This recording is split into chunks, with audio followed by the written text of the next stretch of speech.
সবুজ ভূমির সকল প্রিয় ভিউয়ার্সকে ওয়েলকাম জানাচ্ছি। আমি এসকে সুজন। আপনারা যারা চিনেন তারা অলরেডি ধারণা করতে পেরেছেন আমরা কোথায় চলে এসেছি। আমরা এখন চলে এসেছি কুষ্টিয়া জেন গার্ডেন দিশা টাওয়ারে। এখানকার পরিবেশটা খুবই সুন্দর। নববর্ষের শুভেচ্ছা তারা এখনো জানাচ্ছি, যারা যাচ্ছি সবাই চাইলে আপনিও গিয়ে নববর্ষের শুভেচ্ছাটা নিয়ে আসতে পারেন। যারা তো চিনেন তারা একবারে চিনে ফেলেছেন অলরেডি, আর যারা নতুন তাদের জন্য আমি বলবো খুবই অসাধারণ একটা প্লেস। এখানে আপনারা চাইলে আসতে পারেন। আমরা তো এখানে গিয়ে খুব সুন্দর করে প্রথমত ফটো উঠেছি আমরা। আপনারাও চাইলে চলে আসতে পারেন।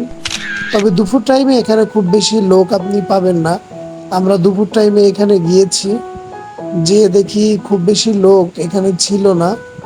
আমরা শুধু গিয়ে ঘুরে দেখলাম এবং আপনাদের দেখানোর চেষ্টা করছি কত সুন্দর, মানে সবুজে ঘেরা একটি ভাইব পাবেন গ্রামের। এবং চাইলেই কুষ্টিয়া শহরটি উপর থেকে দেখতে পারবেন। যদিও এর আগে 2-3 বার এসেছি, তবে কখনো ভিডিও করা হয়নি। আজকে ভিডিও করতে এসে আমি হতাশ, কারণ দুপুরবেলাতে আপনি এখানে তেমন কোনো মানুষের আনাগোনা পাবেন না। নিচ থেকে উপরে যদি একবারে চোখ যায় মনে হয় যে ছাদের উপরে আবার এত গ্রিন, সেটা আবার কি।